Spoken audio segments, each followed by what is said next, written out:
Hello and welcome to a very special episode of Tech 360 from Bharat Mandapam, the epicenter of the AI revolution. The AI Impact Summit is taking place over here. Obviously, NDTV has a strong presence at the summit. We'll bring you some of the top voices from the world of tech and AI. But I'm going to hop on over very quickly to the NDTV Ind.ai Summit, which has the greatest conversations, the biggest leaders from around the world, all gathered under one roof at the ITC Moria Hotel. We'll get you some of the top highlights from that event, and then we'll show you the latest and greatest from here at Bharat Mandapam. Let's get the show started.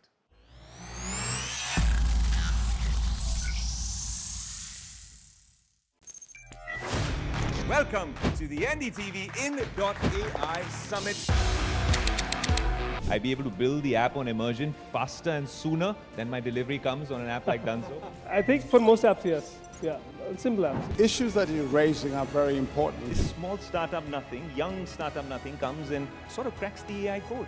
How did you do it? Is AI genuinely at the top of the agenda? You can see it in action where we as a human being don't want to act. There you go, come on, the louder you get the applause, the more he does on stage.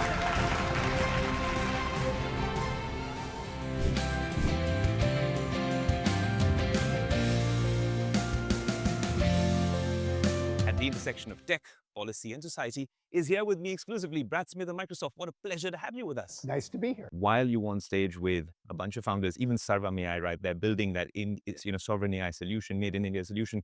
There was also Anthropic and OpenAI. And that moment aside, Microsoft has a very interesting sort of role in that equation, playing the big brother. How do you manage to really deal with so many different major personalities with different approaches, being the common conduit or the common point? Well, and I don't know if I would call us the big brother, but I do think we're a friend and a partner to many across the technology ecosystem. Now, having 51 years of experience as a company does give us a little, I'll say, breadth of perspective and hopefully some good judgment. But all you really need to know is we work with OpenAI and we believe in their success. We work with Anthropic and we believe in their success. We work with open source developers. We support them and believe in their success. I think that if there's one thing we've learned from 51 years of experience, the world is big enough for many people to succeed.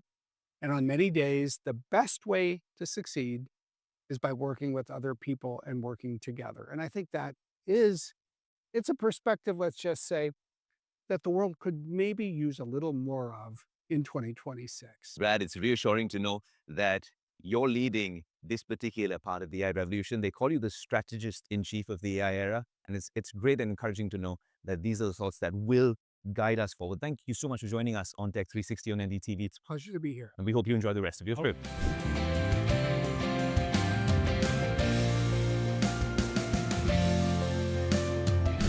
Building sovereign AI now and us talking about it is a tad bit late. Are we, as a country, India, are we a bit laggard in the entire AI race, especially when we see what's happening in the US and in China? So that's an interesting question. And when you look back at the history of technology, often we talk about first mover advantage. Alta Vista was the first, what we might call modern search engine. But does anyone here use Alta Vista, right? Or even remember it?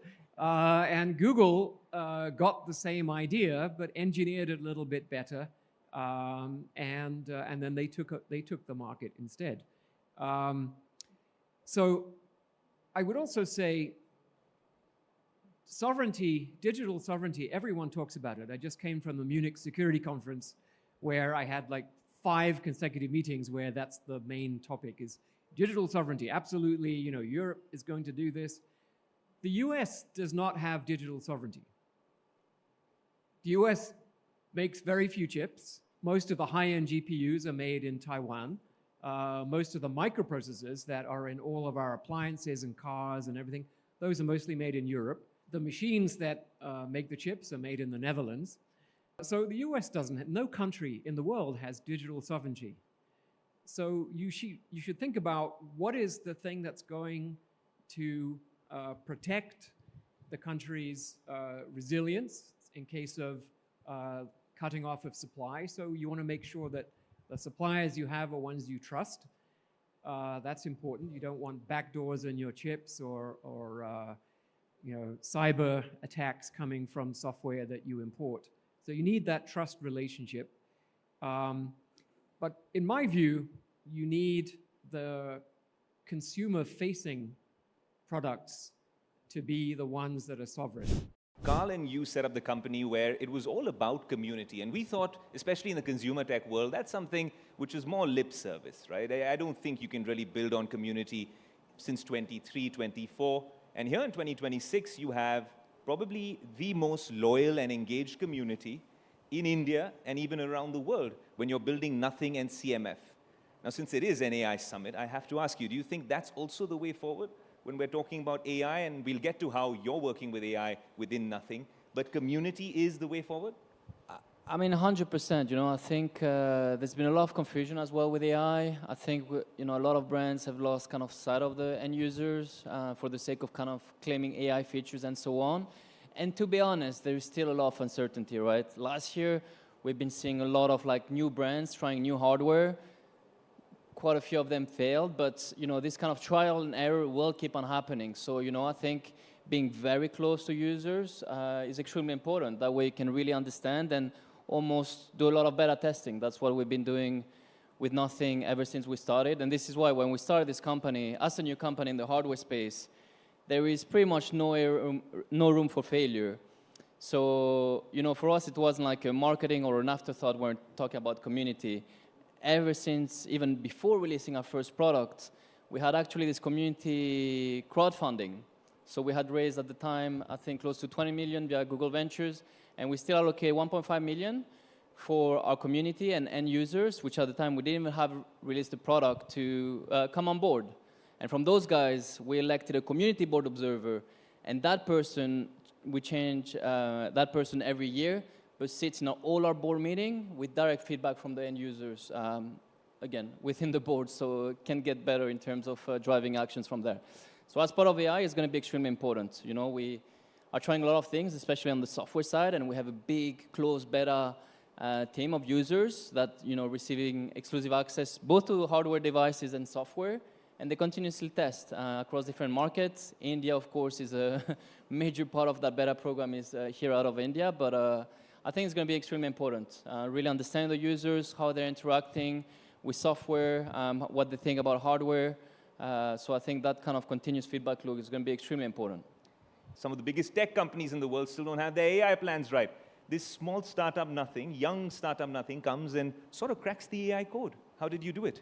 AI is a tool, right? We don't feel we need to tell people, and this is why we call it a whole kind of AI tools, we call it essential. So essential space is a N-1 screen where you dump everything that you have in mind. Any source of inspiration, when you take screenshots online, when you take a picture in the streets, even a parking space. Sometimes you'll take a picture of the parking space. Now you can directly put that into your essential space, just for essential space to remind you about your parking space. So that N-1 screen, you dump everything that you have in mind in one single space. And then it does it raise kind of actions, reminder, notifications as per everything you fit into it. And all of a sudden you find it very useful. It's not like a voice note or a note that you put in a whatever kind of note app you have and you forget about it. You put everything there. You won't be going to that individual piece of content or note, but eventually will kind of essential space will raise a few kind of action points or reminders for you. We've been covering the AI Impact Summit extensively, and then we met an absolute social media sensation and someone who understands AI better than most. His Excellency Sultan Al Ulama, what a pleasure to have you on the show. Thank you. Pleasure. We've been tracking some of your thoughts on AI, not using AI, I promise you, but more importantly, you speak of everyone being a generalist to augur well for the future. Being a generalist in a world of AI, is that the way forward to make sure that we can prevent job loss? I think so, especially if you look at what AI does very well. It follows certain steps or processes very well, much better than human beings.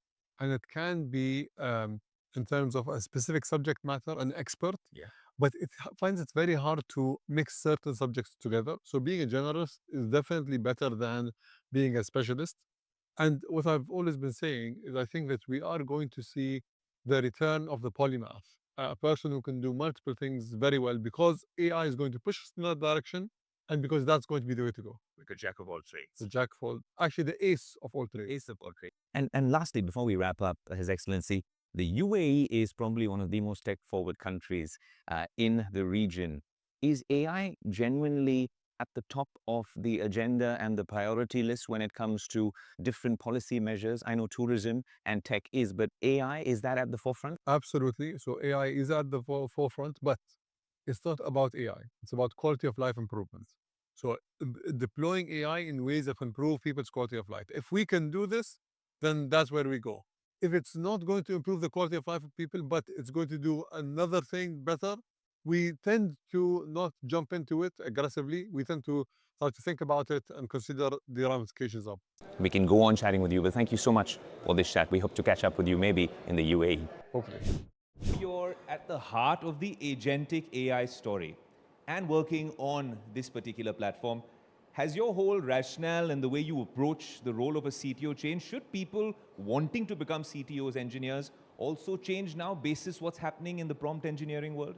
I mean, I think the role of CTO is evolving, right? They are now, they're spending a lot more time on taking much more deeper technical decisions. I think there was a point that came that where CTO's job became a lot more managerial and they were managing a large team. But I think today, like we are almost at an inflection point where the deeper you are in technical stuff, the more leverage you have. And that's why like sort of we pride ourselves in like having like really, really strong engineering team. I think the role of CTO now is to set the direction of you know, the architecture that they're building and also being deep into the details. I think in general, at least I feel that all roles are merging, whether it's product manager, designer, engineer, you know, QA.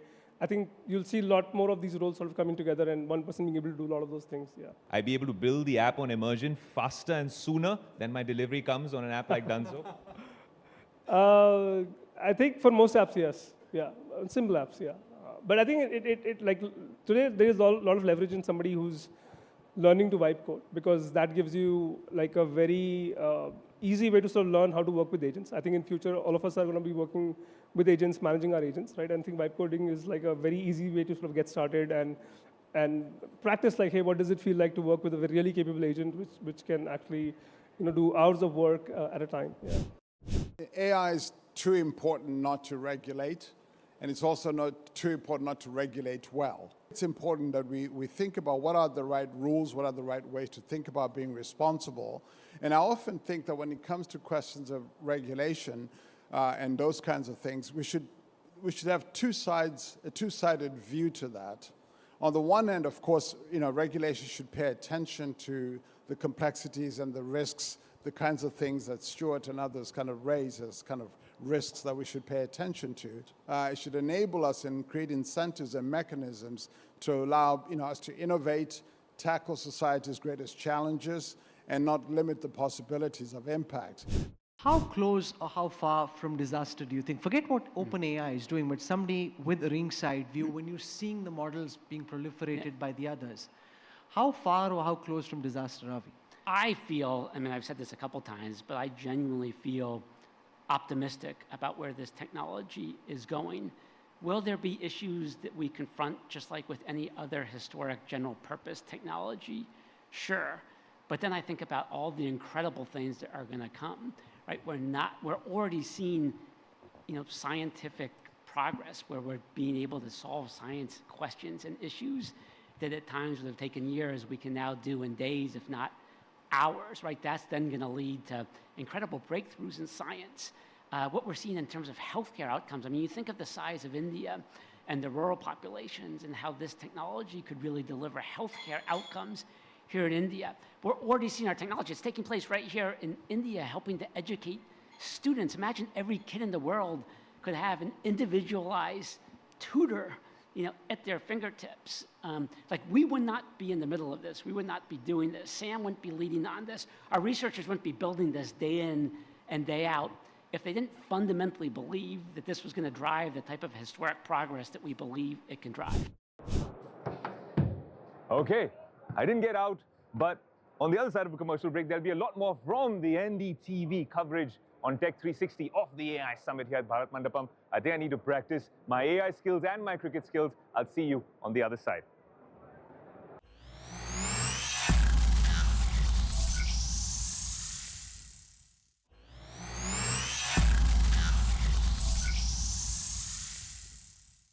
So much walking and talking here at the AI Impact Summit. You burn a lot of calories for sure. I'm here at Bharat Mandapam, and now we're going to bring you the best action from this Impact Summit. The biggest moment in AI taking place in capital city. Now, you saw the NDTV Ind.ai Summit, some of the biggest voices from the world of tech and AI and policy, all gathered under one roof at the ITC Moria. But then there was so much of tech action happening over here as well at Bharat Mandapam. We had a studio set up over here, and then we went for our rounds. We met some of the biggest leaders in the world of tech and AI, and we wanted to showcase the latest and greatest in tech. We've traveled to conferences around the world, but this one was special. And special for a number of reasons. We'll give you our first impressions, our final impressions, and then our final verdict as well. Have a look.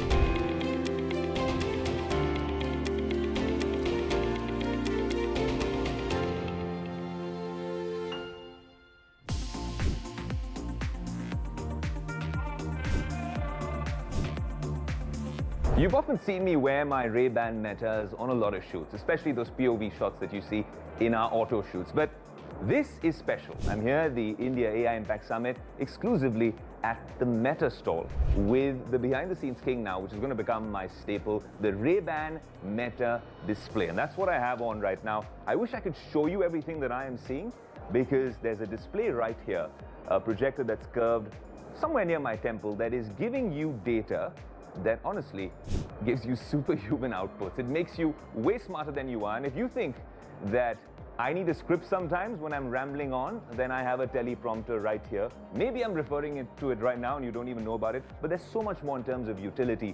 I have navigation, walking directions that I've been using around the summit, and just using Meta AI in all its splendor. If I want to figure out what the recipes are like, or I want to figure out how to message my friends, also video call my friends. If you're using WhatsApp video calls, well, that happens as well. Very quickly, let me explain the tech behind it, and that will be your first look of this technology. Now, you've seen my Ray-Ban Meta case, which is a lot clunkier, a lot more bulky. This one is incredibly nifty and narrow. You got the displays which will just snap on right here, but I don't want to take them off because I'm enjoying using them so much.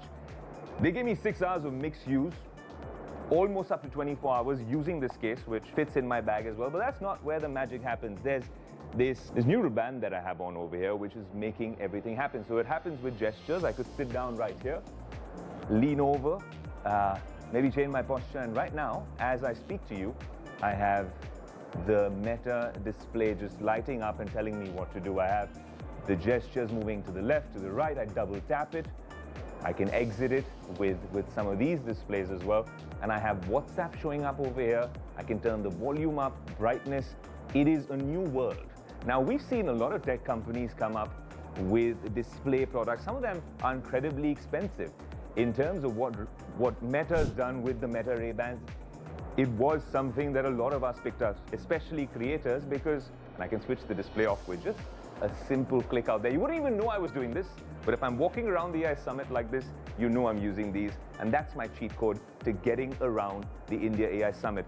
Like I said, a lot of tech companies have tried this before, but 1, the tech was not there yet. 2, it was well ahead of its time. 3, it was too expensive. This is your first look of the Ray-Ban Meta display here at the Meta booth. Lots more coming on Tech 360.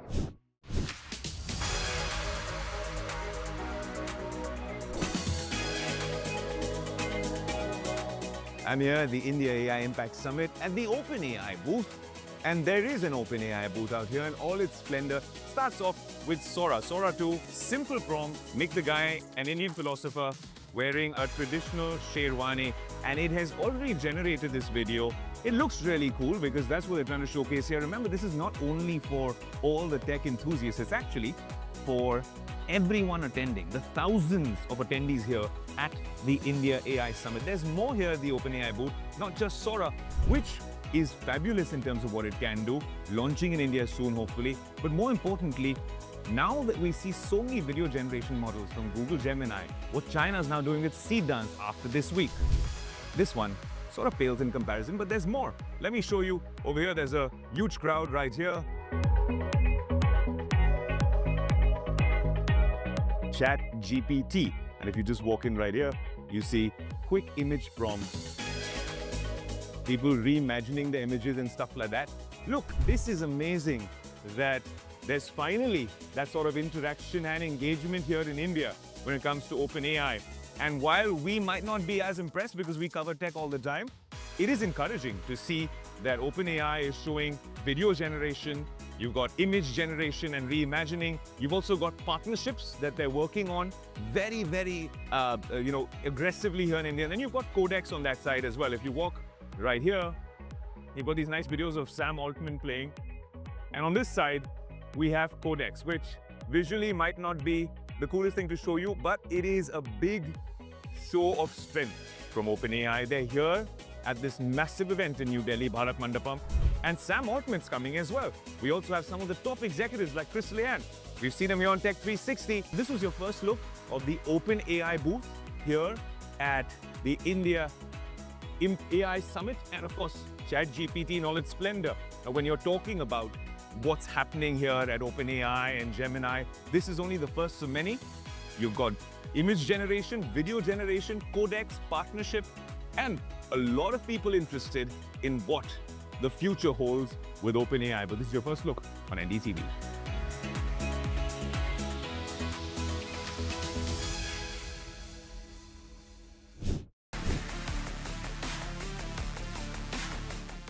This isn't a Maruti stall or a Map My India stall. This is actually the Amazon booth, the mega mothership Amazon booth here at the India AI Summit. And what's interesting is that a lot of the real-world applications are what you get to see here at the summit. That is a retrofitted Maruti car with the Map My India cameras and LiDAR sensors. There's so much more. There's India's first air taxi, which is what I think IIT Madras and some of the startups over there are trying to work on. And it's a massive booth with a lot of meeting rooms. But because a lot of the things that Amazon does are not always tangible, right? You can't always demo them. This time they work on getting all these demos here. If you walk over here, you see Bharat Startup Hub right here. And if you come right here, you see India's first air taxi right here. This is obviously a scaled down prototype, but eventually in 3 months, they're going to be doing their first test flight. And it's kind of cool because you've got the pilot plus 2 passengers, which will eventually be in that air taxi, have a separate ATC. If you want not 4 wheels and no wings, then you might want the ultraviolet bike made in India for the world. A lot of focus on safety with this particular vehicle. A lot of, AI algorithms running there to ensure that if you lose the keys to this bike, someone else cannot use it.